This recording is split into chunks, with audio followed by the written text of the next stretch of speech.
নমস্কাৰ বন্ধুসকল, মই হিৰেন। আজি আপোনালোকক এই ভিডিঅ'টোৰ জৰিয়তে এই 2024 বৰ্ষৰ ছেপ্টেম্বৰ মাহটোত সিংহ ৰাশি ব্যক্তিসকলে কেনেদৰে ফলাফল লাভ কৰিব তাৰে সম্পূৰ্ণ তথ্য আপোনালোকক এই ভিডিঅ'টোৰ জৰিয়তে আগবঢ়াইছোঁ। প্ৰথমে মোৰ চেনেলটো আপোনালোকে ছাবস্ক্ৰাইব কৰি ল'ব, যাতে মোৰ পিছৰ ভিডিঅ'বিলাক আপোনালোকে সহজে লাভ কৰিব পাৰে। লগতে মোৰ ভিডিঅ' যদি ভাল লাগে তেন্তে লাইক আৰু শ্বেয়াৰ কৰিব, কমেণ্ট কৰি আপোনালোকৰ মনোভাৱ প্ৰকাশ কৰিব। এতিয়া আহোঁ মূল বিষয়লৈ।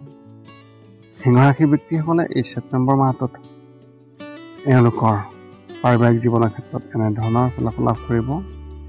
এই মাহত আপোনাৰ পৰিয়ালত সুখ আৰু শান্তিৰ পৰিৱেশ সৃষ্টি হ'ব, যিয়ে সকলোৰে মাজত পাৰস্পৰিক ভাতৃত্ববোধ বৃদ্ধি কৰিব। আপোনাৰ পুৰণি বন্ধু বান্ধৱী আৰু আত্মীয়ৰ লগতো কথা বতৰা হ'ব পাৰে, যাৰ ফলত আপোনাৰ মনটো সুখী হৈ থাকিব। এই সময়ছোৱাত ঘৰৰ সকলো সদস্যৰ মাজত ঘনিষ্ঠতাৰ অনুভৱ হ'ব। পৰিয়ালত আপোনাৰ প্ৰতিও বৃদ্ধি হোৱাৰ সম্ভাৱনা আছে। অত্যন্ত আগ্ৰহ। যদি আপোনাৰ এটা পৰিয়াল আছে তেন্তে আপুনি হয়তো কিছু ভাল খবৰ পাব। ব্যৱসায় আৰু চাকৰিৰ ক্ষেত্ৰত এনেধৰণৰ এই মাহত আপুনি আপোনাৰ আৰ্থিক খৰচ নিয়ন্ত্ৰণ কৰিব, যাৰ ফলত অধিক সঞ্চয় হ'ব। ব্যৱসায়ত বৃদ্ধিও সম্ভাৱনা সম্ভৱ, কিন্তু এই সময়ছোৱাত চাৰিওফালে সাৱধানতাৰ অৱলম্বন কৰাটো অত্যন্ত প্ৰয়োজন আৰু আপুনি কোনো কাৰণতে শত্ৰুক আপুনি সহজ বুলি নাভাবিব, কাৰণ শত্ৰুৱে আপোনাক ক্ষতি কৰিব পাৰে। ব্যৱসায়ত আপুনি পৰিয়ালৰ কোনো সদস্যৰ পৰা সহায় পাব। চৰকাৰী খণ্ডত কাম কৰা কৰ্মচাৰীসকলে এই মাহত নিজৰ কামত সন্তুষ্ট যেন লাগিব আৰু তেওঁলোকৰ কৌতূহল বাঢ়িব। ব্যক্তিগত খণ্ডত কাম কৰা ব্যক্তিসকলে চাকৰি বিচাৰিব, যাৰ বাবে তেওঁলোকৰ মন অস্থিৰ হৈ থকাৰ সম্ভাৱনা আছে। শিক্ষা আৰু কেৰিয়াৰ ক্ষেত্ৰত এনেধৰণৰ যদি আপুনি সাংবাদিকতা, পৰিচালনা বা কম্পিউটাৰৰ বাবে প্ৰস্তুতি চলাই আছে তেন্তে এই মাহত আপুনি সফলতা লাভ কৰিব আৰু আকাংক্ষিত ফলাফল পাব। বিদ্যালয়ত অধ্যয়ন কৰা ছাত্ৰ ছাত্ৰীসকলে নিজৰ বাবে নতুন পদ্ধতিৰে অধ্যয়ন কৰাত মনোনিৱেশ কৰিব, যিয়ে তেওঁলোকক আপোনজনৰ পৰাও সহায় লাভ কৰাত সহায় কৰিব। যদি আপুনি যিকোনো চাকৰিৰ পৰীক্ষাৰ বাবে প্ৰস্তুতি চলাই আছে তেন্তে এই মাহত সফলতা লাভ কৰাৰ সম্ভাৱনা অত্যন্ত প্ৰবল।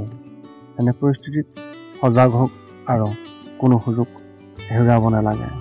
প্ৰেমৰ ক্ষেত্ৰত এনেধৰণৰ কাৰোবাক ভাল পালে তেওঁ আপোনাৰ প্ৰতি আকৰ্ষিত হ'ব, কিন্তু আপুনি তেওঁৰ ওপৰত সন্তুষ্ট নহ'ব।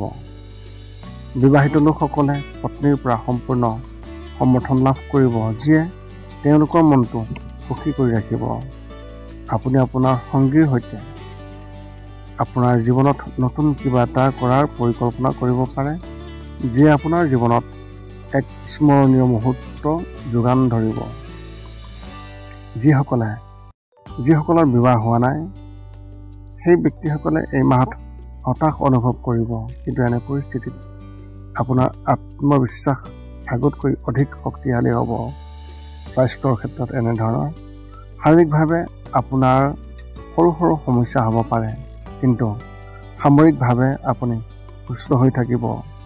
চৰ্দি আৰু কাহৰ সমস্যাই মাহৰ মাজভাগত আমনি কৰিব পাৰে।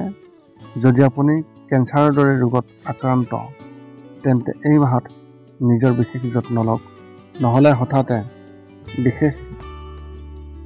বিষৰ সৃষ্টি হ'ব পাৰে।